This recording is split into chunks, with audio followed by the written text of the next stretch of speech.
बिस्मिल्लाहिर्रहमानिर्रहीम। अस्सलाम वालेकुम स्टूडेंट्स, आज हम 9th क्लास का दूसरा लेक्चर जो है शुरू करने जा रहे हैं। आज के लेक्चर में हम कैरियर्स इन बायोलॉजी जो है डिस्कस करेंगे। इस चैप्टर में सबसे जो इम्पोर्टेंट लॉन्ग क्वेश्चन है वो यही टॉपिक है, कैरियर्स इन बायोलॉजी। तो लेक्चर शुरू करते हैं, जिसमें कुछ जनरल बातें हैं वो मैं आपसे डिस्कस करता हूँ। उसके बाद हम मेन जो हमारे पॉइंट्स हैं उसको डिस्कस करते हैं। देखें, जो बायोलॉजी है एज ए कैरियर अगर बात करें तो आपने अक्सर सुना होगा कि बायोलॉजी वो पढ़े या उसको पढ़नी चाहिए जो डॉक्टर बने, जिसने डॉक्टर नहीं बनना वो बायोलॉजी ना पढ़े। ये सुनने को मिलता है, हमने भी अपनी स्टूडेंट लाइफ में ये बातें सुनी हैं और फेस की हैं। तो बेटा ऐसा कुछ भी नहीं है। बायोलॉजी जो है वो बहुत बड़ी फील्ड है। कहने के जो MBBS की डिग्री है वो एक कहने की इसका पार्ट है। कैरियर्स की बात करें तो ये तो नहीं है कि सारी की सारी बायोलॉजी जस्ट MBBS में ही है, डॉक्टर बनने में ही है। उसके अलावा बहुत सारी और फील्ड्स हैं जिसमें जो है एक बायोलॉजी पढ़ने वाला स्टूडेंट आगे उसको कैरी कर सकता है और उस पर रिसर्च कर सकता है और उसको हाई लेवल पे जो है कैरी कर सकता है और उसको एज ए प्रोफेशन जो है वो अडॉप्ट कर सकता है। तो सबसे पहले इसमें है मेडिसिन एंड सर्जरी। हमारा जो पहला पॉइंट है मेडिसिन एंड सर्जरी, जनरली हम कहते हैं MBBS। जो आप पढ़ते हैं ना, डॉक्टर होता है MBBS, ये वही फील्ड है मेडिसिन एंड सर्जरी। इसमें होता क्या है, इसमें क्या काम किया जाता है? बेसिकली दो चीज़ें हैं इसमें, एक है डायग्नोसिस और दूसरा है ट्रीटमेंट ऑफ डिजीजेस। कि जो बीमारियां होती हैं, डिजीजेस होती हैं, उनको डायग्नोस करना और उनका फिर इलाज करना। तो यहाँ पे डायग्नोसिस से मुराद क्या होता है? डायग्नोसिस से मुराद होता है कि किसी बीमारी की वजह तलाश करना, जिसको आप उर्दू में कहते हैं तशखीस करना। जैसे आप किसी डॉक्टर के पास जाते हैं या आपका कोई रिश्तेदार या आपका कोई अजीज जो है डॉक्टर के पास जाता है, तो डॉक्टर क्या करता है, फिजिकली उसका जो है मुआयना करेगा और अगर तो उसको बात समझ आ जाती है, कोई ऐसी डिजीज़ है जो फिजिकली जो है वो उसको आइडेंटिफाई कर सकता है, तो उसके अबाउट वो क्या करेगा, मेडिसिन लिख के देगा, उसका ट्रीटमेंट करेगा। लेकिन मोस्ट केसेस में ऐसा होता है कि वो क्या करेगा, जो लैब टेस्ट होंगे, लेबोरेटरी के जो टेस्ट होंगे वो रिकमेंड करेगा। जब उन लैब की जो रिपोर्ट्स हैं वो जब आएंगी तो फिर वो उसके मुताबिक मेडिसिन लिख के देगा। तो ये बेसिकली क्या कर रहा है, डायग्नोसिस कर रहा है, उसकी वजह तलाश कर रहा है, जो डिजीज़ है उसकी क्या रीज़न है। जब तक रीज़न नहीं पता होगी उसका इलाज नहीं हो सकता। बगैर रीज़न के मेडिसिन खाते जाएं तो उससे क्या होगा, उल्टा बॉडी को और ज़्यादा नुकसान हो जाएगा। तो ये होता है डायग्नोसिस। और ट्रीटमेंट में जैसे मैंने बोला, जो मेडिसिन होगी वो डॉक्टर रिकमेंड करेगा और उसी तरह फिर जो पेशेंट है उसको इनटेक करेगा। एक बात तो ये होगी। अब मेडिसिन की टर्म और दूसरा उसके बाद सर्जरी है। दूसरी चीज़ है इसमें सर्जरी देखते हैं, मतलब जो डॉक्टर बनेगा MBBS वो सर्जरी भी करेगा। तो उसमें फिर आगे स्पेशलाइजेशन होती है, जब आप बड़े लेवल पे जाएंगे तो ये चीज़ें आपको बखूबी समझ आएंगी। तो इसमें सर्जरी में क्या होता है कि जो डिफेक्टिव पार्ट्स होते हैं, बॉडी के जो डिफेक्टिव पार्ट्स होते हैं उसको हम तीन तरह से देख रहे होते हैं। एक तो है रिपेयर, रिप्लेस और रिमूव। तो इसकी कुछ एग्जांपल देखें हैं। रिपेयर से मुराद क्या है? रिपेयर देखें किसी इंसान का जो है एक्सीडेंट हुआ है, उसकी जो हड्डियाँ हैं, बोन है, वो जो है फ्रैक्चर हो गई है, तो उसकी रिपेयरिंग करनी है, तो वो कौन करेगा? वो डॉक्टर करेगा, उसकी सर्जरी करेगा। छोटी सी एग्जांपल। इस तरह रिप्लेस्ड, मतलब कोई डिफेक्टिव पार्ट है, काम नहीं कर रहा, तो उसको क्या करेगा, रिप्लेस करेगा डॉक्टर सर्जरी के थ्रू। और एग्जांपल जैसे हम पढ़ते हैं किडनी ट्रांसप्लांट। तो किडनी बेसिकली जब फेल हो जाती है तो उसमें क्या होता है, उस किडनी को हटा के नई किडनी लगाई जाती है, तो वो सारा सर्जरी के थ्रू हो रहा है ना। तो रिप्लेसमेंट क्या होता है, एक चीज़ को हटा के दूसरी चीज़ को ले आना, ये रिप्लेसमेंट कहलाता है। इसी तरह रिमूव के कुछ जो है ऑर्गन्स रिमूव भी किए जाते हैं बॉडी से। अच्छा, इसमें बड़ी एग्जांपल हम लेते हैं, जैसे आपने सुना होगा अपेंडिक्स, अपेंडिक्स का ऑपरेट हुआ है, तो वो जो अपेंडिक्स है वो रिमूव की जाती है बॉडी से। तो ये था बेसिकली सर्जरी के हवाले से। अब यहाँ पे देखते हैं कि इस फील्ड को किस तरह अडॉप्ट किया जा सकता है। तो बेसिकली क्या होता है, ये 5 साल का प्रोग्राम होता है। मतलब जो स्टूडेंट है FSC के बाद जो है वो 5 साल का ये जो प्रोग्राम होगा उसको कैरी करेगा। उसमें बहुत सारी चीज़ें जो है सीखेगा, पढ़ेगा और उसके बाद जो है उसको डिग्री मिलेगी, जिसे MBBS बोलते हैं। अब यहाँ पे थोड़ी सी एक और बात बताता चलूँ कि जैसे कि आपको मालूम होगा, जब कोई डॉक्टर बनता है तो उसके लिए एक एंट्रेंस टेस्ट होता है, जिसे MD कैट कहते हैं। तो जब FSC स्टूडेंट्स कर रहे होते हैं और जब सेकेंड ईयर की एग्ज़ाम दे देते हैं तो उसके बाद एक एंट्री टेस्ट होता है जिसे हम क्या बोलते हैं, MD-CAT। तो उसमें कंपटीशन बहुत ज़्यादा हाई होता है। तो वो टेस्ट पास करने के बाद जो है उसका एडमिशन होता है मेडिकल कॉलेज में और वो फिर 5 साल गुजारता है। 5 साल गुजारने के बाद जो है वो MBBS की डिग्री हासिल करता है और उसके बाद वो अपना प्रोफेशन स्टार्ट करता है, प्रैक्टिस जो है वो स्टार्ट करेगा। उसमें भी कुछ प्रोटोकॉल्स हैं। बेटा नेक्स्ट है हमारे पास डेंटिस्ट्री। ये डेंटिस्ट आपने लफ्ज़ सुना होगा, जो बेसिकली टीथ के हवाले से जो है हम बात करते हैं। जब भी आपको कह लें कि दाढ़ में दर्द होता है तो आप कहाँ जाते हैं, किसी डेंटिस्ट के पास जाते हैं। तो वो फिज़िकली आपका जो है मुआयना करेगा, देखेगा और उसके मुताबिक फिर वो आपको क्या करेगा, मेडिसिन लिख के देगा या उसका ट्रीटमेंट करेगा। 2 चीज़ें हैं इसमें। तो यहाँ पे उसने क्या कहा, जो डेंटिस्ट होते हैं वो स्पेशलाइज्ड होते हैं किसमें, ओरल हेल्थ। जो ओरल हेल्थ होगी उसकी स्पेशलाइजेशन करते हैं, मतलब उसके अबाउट बताते हैं। अब इनका काम क्या होगा, डायग्नोज करेगा, ट्रीट करेगा डेंटल डिजीजेस को and help in keeping our teeth and gums healthy.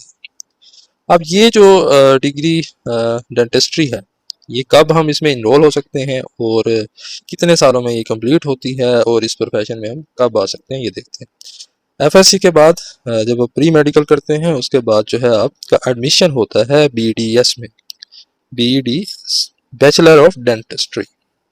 ये 4 साल का प्रोग्राम होता है। जब स्टूडेंट ये 4 साल कंप्लीट कर लेता है तो उसे डिग्री मिलती है। उसके बाद वो अपना प्रैक्टिस स्टार्ट करता है और फिर जो है वो इसको एज ए प्रोफेशन लेता है। तो ये था डेंटिस्ट्री, दूसरा जो है कैरियर इन बायोलॉजी। बेटा नेक्स्ट है हमारे पास इम्यूनोलॉजी। इम्यूनोलॉजी जो है वो भी एक कैरियर के तौर पे देखा जाता है। तो इम्यूनोलॉजी को डिस्कस करने से पहले लास्ट टाइम पिछले लेक्चर में भी हमने इसका जिक्र किया था कि हमारी बॉडी में एक सिस्टम है जो जर्म्स के खिलाफ लड़ रहा होता है। तो वो बेसिकली क्या कहलाता है, इम्यून सिस्टम कहलाता है। तो वो ब्रांच जिसके अंदर हम इम्यूनोलॉजी या इम्यून सिस्टम जो बेसिकली है उसकी करें स्टडी कर रहे होते हैं, उसके कंपोनेंट्स को देख रहे होते हैं, तो वो इम्यूनोलॉजी में आता है। इस तरह जो इम्यूनोलॉजिस्ट है उसका काम क्या होगा, वो कहाँ पे काम करेगा, वो वैक्सीन बनाने में, क्योंकि उसके पास नॉलेज है, उसे पता है कंपोनेंट्स का, जो इम्यून सिस्टम के अंदर कंपोनेंट्स होते हैं, बेसिक चीज़ें उसे सारी डिटेल में पता होती हैं। ठीक है, तो उसके मुताबिक वो वैक्सीन को डेवलप करेगा।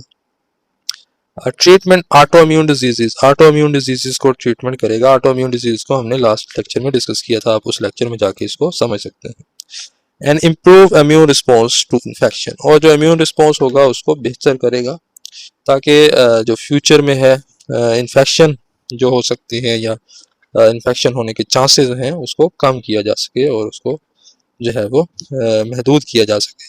तो ये है बेटा इम्यूनोलॉजी, और इसको भी एज ए कैरियर के तौर पे लिया जाता है। यहाँ जो बेसिकली इम्यूनोलॉजिस्ट जो है अपना काम करते हैं। नेक्स्ट है फार्माकोलॉजी। इसमें क्या होता है कि जो इफेक्ट्स है ड्रग्स का वो हम स्टडी कर रहे होते हैं। जो मेडिसिन बन चुकी उसका जो इफेक्ट होगा, अब इफेक्ट्स में 2 चीज़ें हैं, पॉजिटिव इफेक्ट भी हो सकता है, नेगेटिव भी हो सकता है। एक मेडिसिन है वो एक इंसान ने खाई तो उसका क्या फ़ायदा है और उसके क्या साइड इफेक्ट हो सकते हैं। ये तो नहीं है कि जस्ट फ़ायदा, ये भी तो हो सकता है उस पर साइड इफेक्ट हो। तो वो सारी रिसर्च होती है। तो ये रिसर्चर कौन होता है, ये फार्माकोलॉजी का फार्माकोलॉजिस्ट होता है बेसिकली। और उसके बाद जो है जो ड्रग होगी, जो मेडिसिन होगी, उसकी डेवलपमेंट, मतलब न्यू मेडिकेशन जो है उसकी डेवलपमेंट में भी इसी इंसान का रोल होता है। अब ये हम प्रोफेशन कब अडॉप्ट कर सकते हैं, इसमें भी जो है bachelor of study degree in the pharmacy ये है। लेकिन जो मोस्ट कॉमन है हमारे यहाँ वो क्या है, doctor of pharmacy, D pharmacy in the required, कि ये 5 साल का प्रोग्राम होता है डी फार्म। ये मुख्तलिफ यूनिवर्सिटीज जो हैं वो ये प्रोग्राम ऑफर करती हैं। इसी तरह जो है BS जो होता है, BS जहाँ भी आ जाए ये 4 साल की डिग्री होती है, बैचलर। तो ये था फार्माकोलॉजी। उसके बाद है नेक्स्ट फिजियोथेरेपी। फिजियोथेरेपी बेसिकली इसमें भी क्या है, ट्रीटमेंट किया जाता है, लेकिन इनका जो ट्रीटमेंट करने का तरीका है वो अलग होता है दूसरे डॉक्टर से।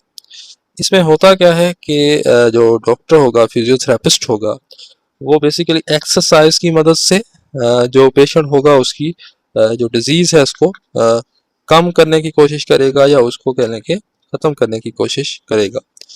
उसी इसमें जो है बेसिकली दूसरा मेथड क्या होता है कि वो कुछ मॉडलिटीज जो है जैसे मसाज है, मसाज करके भी उसको जो है बेहतर कर सकता है।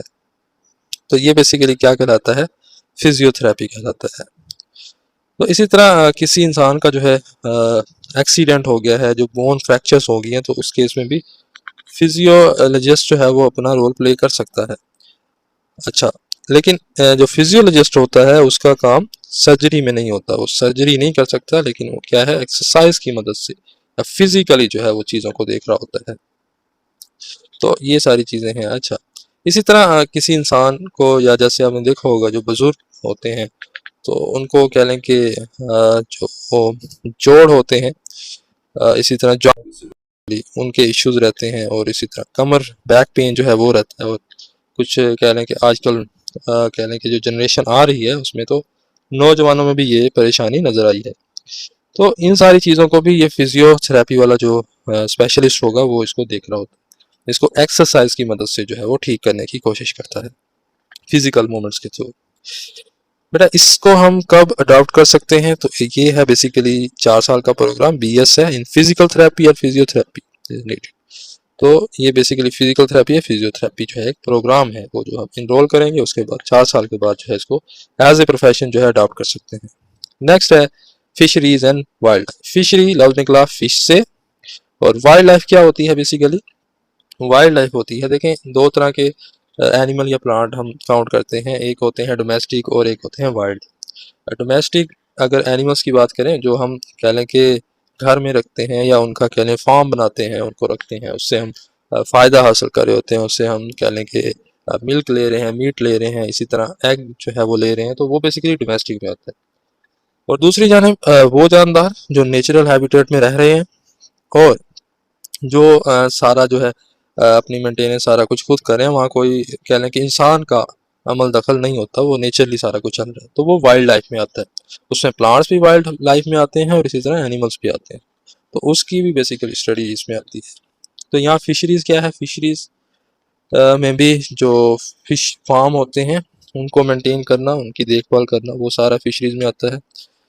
तो होता क्या है कि ये वाला जो प्रोग्राम है कब हम अडॉप्ट कर सकते हैं, तो इसमें बेसिकली फिशरीज BS फिशरीज होता है, 4 साल का प्रोग्राम जो है वो ऑफर किया जाता है। इसी तरह जोलॉजी जो है, BS जोलॉजी, वो करने के बाद स्टूडेंट इसमें जा सकता है। या फिर जो है कह लें कि एक्वा कल्चर, ये भी एक फील्ड है, तो इसमें भी जो है इंसान ये करने के बाद भी इस फील्ड में जा सकता है। तो इसमें बताया BS and master of studies MS in the degree of zoology, fisheries और एक्वा कल्चर। तो ये सारी डिग्रीज करने के बाद इस फील्ड में आप जा सकते हैं, इसको एज ए प्रोफेशन जो है आप अपना सकते हैं। नेक्स्ट जो है हमारे पास पॉइंट हमारा वो देखते हैं, नेक्स्ट कौन सी फील्ड आ रही है हमारे पास। नेक्स्ट है एग्रीकल्चर। एग्रीकल्चर से तो आप वाकिफ हैं, एग्रीकल्चर में क्या होता है कि इसमें हम बेसिकली जो प्लांट्स होते हैं, क्रॉप्स होती हैं, जो फसलें होती हैं वो लगाते हैं, और उससे जो है ज़्यादा से ज़्यादा प्रोडक्शन करने की कोशिश करते हैं। इस तरह जो फार्म प्रैक्टिस हैं वो भी बढ़ा रहे होते हैं। और एग्रीकल्चर में फिर दो चीज़ें आ जाती हैं, एग्रीकल्चर में हम बेसिकली जो क्रॉप्स हैं वो भी देख रहे होते हैं, एनिमल्स को भी देख रहे होते हैं कि उनकी प्रोडक्शन कैसे जो है वो बढ़ा सकते हैं, या किस तरह वो सारी चीज़ें हैंडल हो सकती हैं। तो यहाँ पे बेसिकली होता है कि एग्रीकल्चर की फील्ड में जैसे ही टेक्नोलॉजी बढ़ रही है, आपको पता है, तो जो एग्रीकल्चर की फील्ड है वो भी एडवांस होती जा रही है, थ्रू आउट द वर्ल्ड जो है ये अपडेट हो रही है। इसी तरह हमारी कंट्री में भी यही कोशिश है कि इन चीज़ों को अपडेट किया जाए, जो पुराने मेथड्स हैं जिससे हम फसलें लगा रहे हैं उनको ख़त्म किया जाए, और नए जो तरीक़ेकार हैं उससे अडोप्ट किया जाए, ताकि उससे क्या हो, हमारे जो रिसोर्सेज हैं वो बच जाएं और उससे प्रोडक्शन ज़्यादा हो। तो फ़ायदे नुकसान दोनों हो सकते हैं, लेकिन जहाँ फ़ायदा हो वो फ़ायदा जो है अवेल करना चाहिए। तो उसमें जो एग्रीकल्चर टेक्निक है उसको यूज़ करना चाहिए। तो बेसिकली ये एग्रीकल्चर की डिग्री कब हासिल कर सकते हैं, FSC के बाद आप इनरोल करेंगे किसी यूनिवर्सिटी में जो इस प्रोग्राम को ऑफर कर रही होगी, तो वो BS प्रोग्राम होगा, 4 साल का प्रोग्राम होगा। तो उसके बाद एग्रीकल्चर की फील्ड में आप आ सकते हैं। मीट उसे वो एग्रीकल्चर वाला इंसान जो है वो मशवरे देगा, जो आम किसान है उसको बताएगा कि ये चीज़ ऐसे बेहतर हो सकती है, और वो खुद भी ये सारा काम कर सकता है। अच्छा, इसके बाद है एनिमल हस्बेंड्री।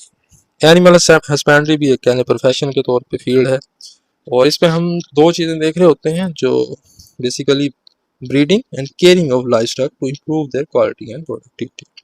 ब्रीडिंग होती है, ब्रीडिंग क्या होती है कि जानदार हैं उससे नए जानदार जो है हमें पैदा करवाना, मतलब गाय भैंस ये सारे जो लाइव स्टॉक में आती हैं चीज़ें, बकरियाँ हो गई, इससे जो है फर्दर मज़ीद प्रोडक्शन करवाना, इससे मज़ीद इंडिविजुअल जो है प्रोड्यूस करवाना ब्रीडिंग में आता है। और फिर उनकी केयर करना, उसको कैसे संभालना है, उसमें उसकी जो है कोई डिजीज़ हो जाती है तो वो सारी चीज़ें कैसे देखनी है, कैसे हैंडल करनी है। ये नहीं कि एनिमल हस्बेंड्री वाला इंसान जो है उसका ट्रीटमेंट करेगा, वो नहीं करेगा, उसकी फील्ड अलग है, वो हम आगे डिस्कस करते हैं। लेकिन ये है कि जो कर सकता है वो केयरिंग फिजिकली वो उसको देखेगा। अच्छा, इससे फ़ायदा क्या होता है कि इस पे जो लाइव स्टॉक होता है उसकी क्वालिटी भी बेहतर होती है, प्रोडक्टिविटी भी बेहतर होती है। देखिए, दुनिया में आबादी जो है वो बढ़ती जा रही है, रिसोर्सेज कम होते जा रहे हैं, तो इसलिए जो साइंस है, टेक्नोलॉजी है, जो साइंटिस्ट है, उनकी कोशिश है कि हम कम रिसोर्सेज से ज़्यादा प्रोडक्शन कर सकें, और दूसरा ये भी कोशिश है कि अपने रिसोर्सेज को बढ़ाएं। तो ये सारी चीज़ इसी में आती है कि प्रोडक्टिविटी को भी बढ़ाना है, क्वालिटी को भी बढ़ाना है, इम्प्रूव करना है, तो वो सारा इसमें आएगा।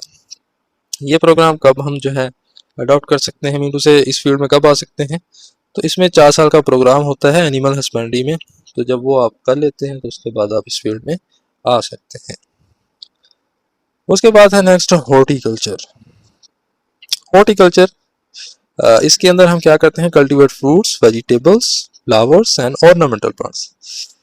हॉर्टिकल्चर जो देखें पार्क्स वाला, पार्क से फील्ड होती है, जब हम पार्क बनाते हैं सिटीज़ में, और उसमें जो है डिफरेंट फ्लावर्स लगा रहे हैं, प्लांट्स लगा रहे हैं, मतलब हम सजावट कर रहे होते हैं, तो इसे ऑर्नामेंटल प्लांट्स बोलते हैं।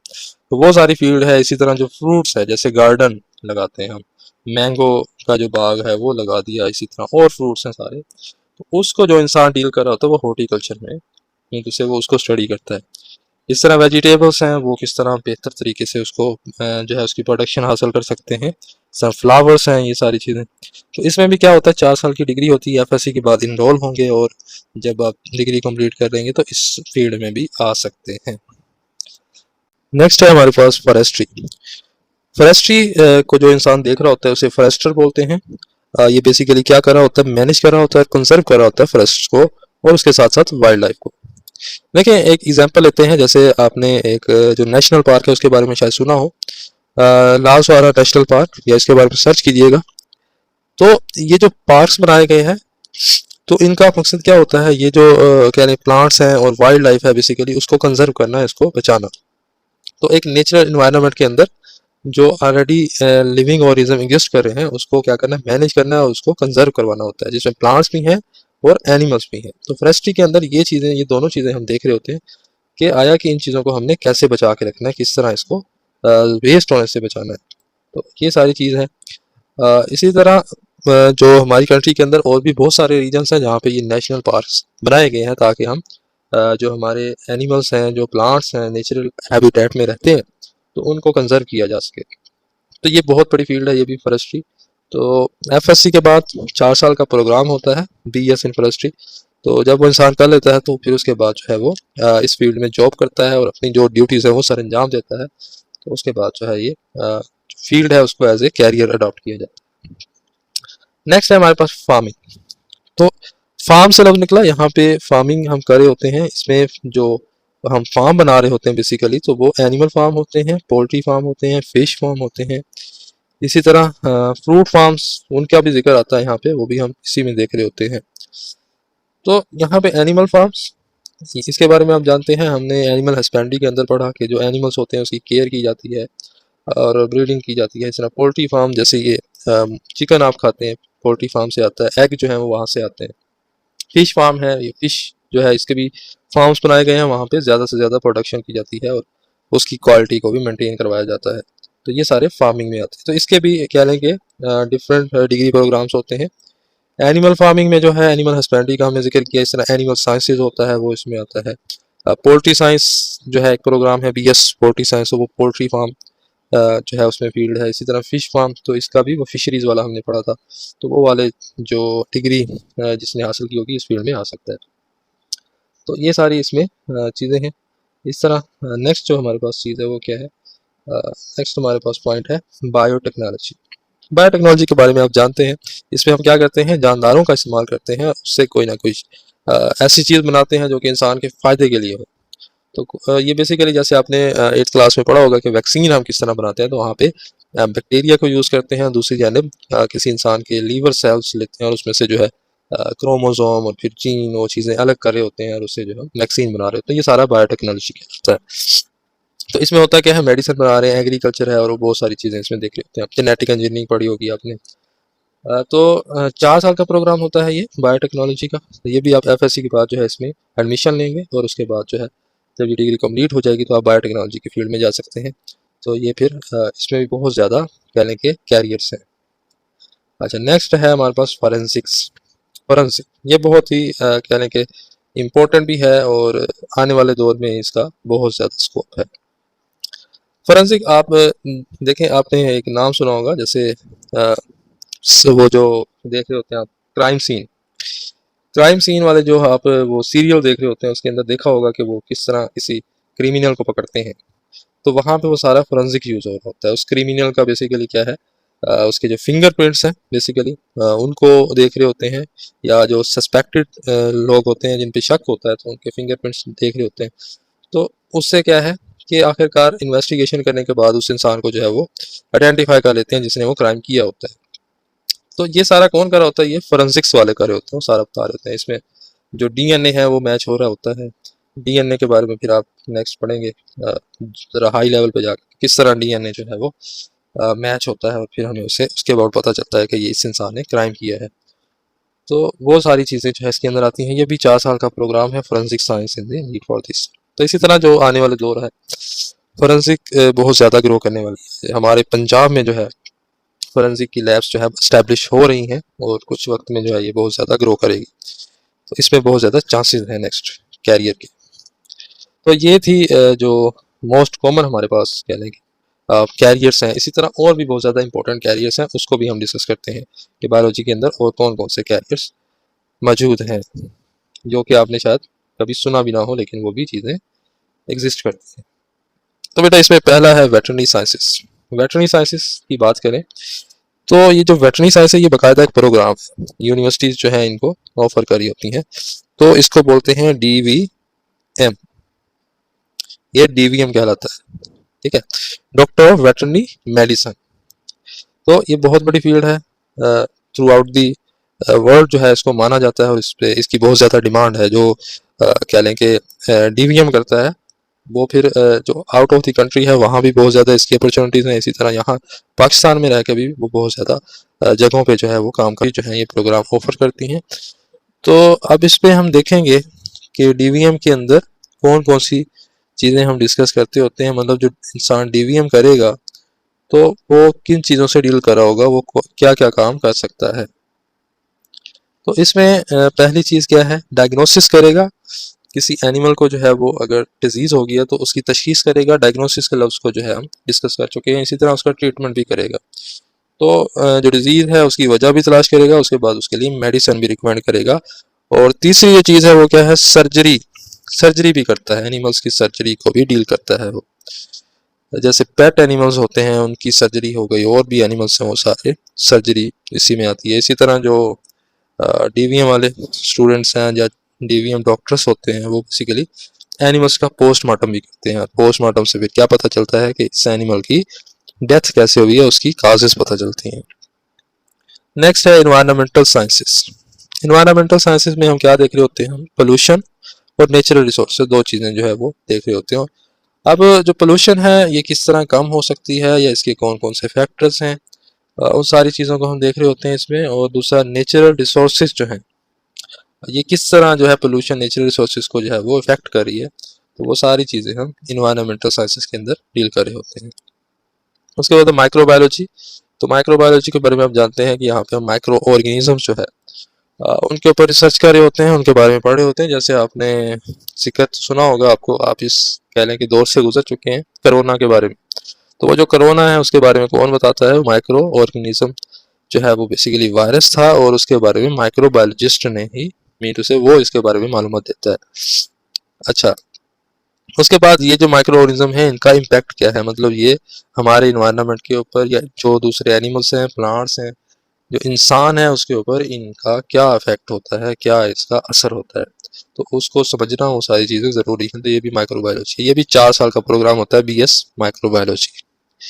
इसके बाद जेनेटिक काउंसलिंग जो है ये भी एक कैरियर है। जेनेटिक काउंसलिंग में क्या होता है कि वो लोग जिनको जेनेटिक प्रॉब्लम्स होती हैं, जेनेटिक कंडीशन से मुराद यहाँ पे डिजीजेस है, तो जेनेटिक डिजीजेस या प्रॉब्लम्स जो होती हैं तो उन लोगों की काउंसलिंग की जाती है, उनको बताया जाता है कि ये नेचुरल है।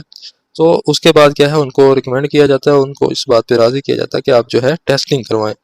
तो टेस्ट करवाने के बाद जो है वो चीज़ें ज़्यादा क्लियर हो जाती हैं। तो ये भी फील्ड है जेनेटिक काउंसलिंग। उसके बाद न्यूट्रिशन एंड डाइट्स।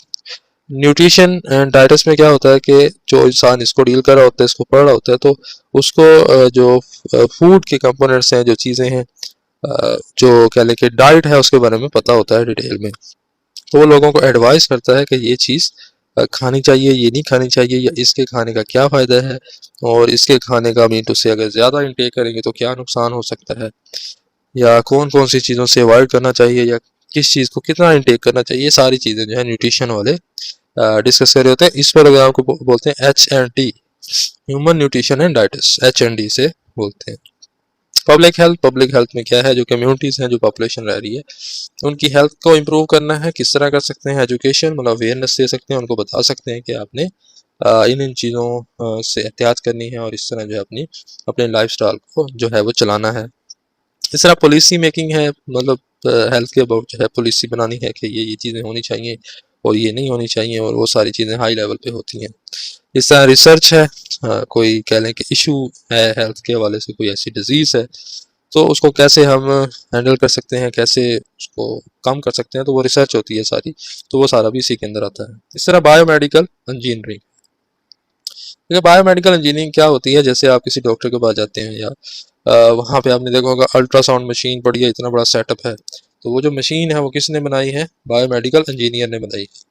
तो इसी तरह और भी बहुत सारी एग्जांपल्स हैं, जो लैब में मशीनें काम कर रही हैं, जो टेस्ट परफॉर्म कर रही हैं, वो सारी बायोमेडिकल इंजीनियर बना रहे हैं। इसी तरह जो आप पढ़ते हैं जी, ये हार्ट बीट चेक हो रही है, ECG जिसे आप बोलते हैं, वो आ रहा है, ब्लड प्रेशर चेक हो रहा है जी, ये सारी मशीनें, जितनी डिजिटल चीज़ें आ रही हैं वो सारी कौन बना रहा है, बायोमेडिकल इंजीनियर बना रहा है। तो ये भी एक बहुत बड़ी फील्ड है। तो इसमें बहुत ज़्यादा स्कोप है। ये इसमें वो क्या करता है कि डिज़ाइन है making medical equipments to improve patient care, कि उससे क्या है कि पेशेंट की जो केयर है उसको जो है वो बेहतर किया जा सके। इसी तरह ये चीज़ जो है वो बहुत ज़्यादा एडवांस इसलिए भी हो रही है, यहाँ अब AI का दौर स्टार्ट हो गया है, आर्टिफिशियल इंटेलिजेंस जो है यहाँ पे काम करना स्टार्ट कर देगी। तो वो फिर मतलब वर्ल्ड वाइड तो बहुत ज़्यादा एडवांस चीज़ें हैं, हमारी कंट्री में भी आने वाले दौर में हो सकता है कि AI का बहुत ज़्यादा इस्तेमाल हो इस फील्ड में भी।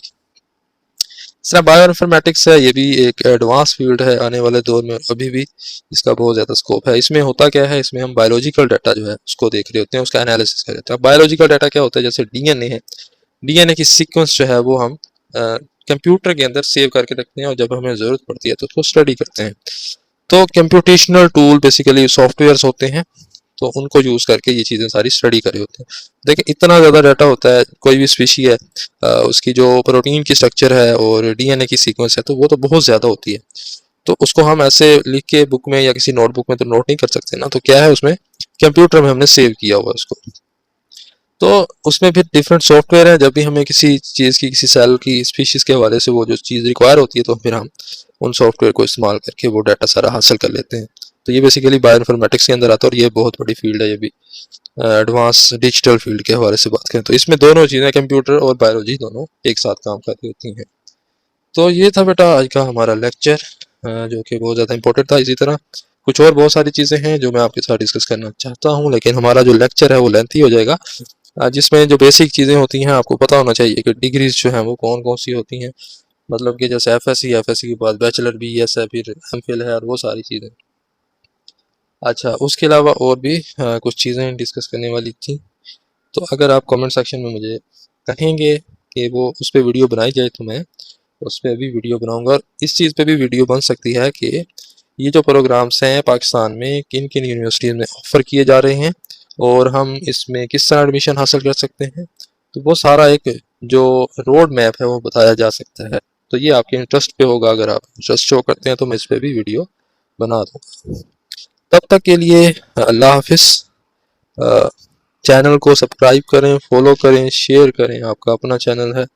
और अगर कोई कन्फ्यूजन है, कोई बात पूछनी है, तो वो भी आप मुझसे पूछ सकते हैं। इसी तरह इसके शॉर्ट क्वेश्चन भी इसमें से बहुत ज़्यादा बन सकते हैं। तो जो शॉर्ट क्वेश्चन है वो मैं मज़ीद लेक्चर को लेंथी नहीं करना चाहता, तो इसलिए जो शॉर्ट क्वेश्चन है वो अलग से मैं डिस्कस करूँगा, अलग से आपको बता दूँगा।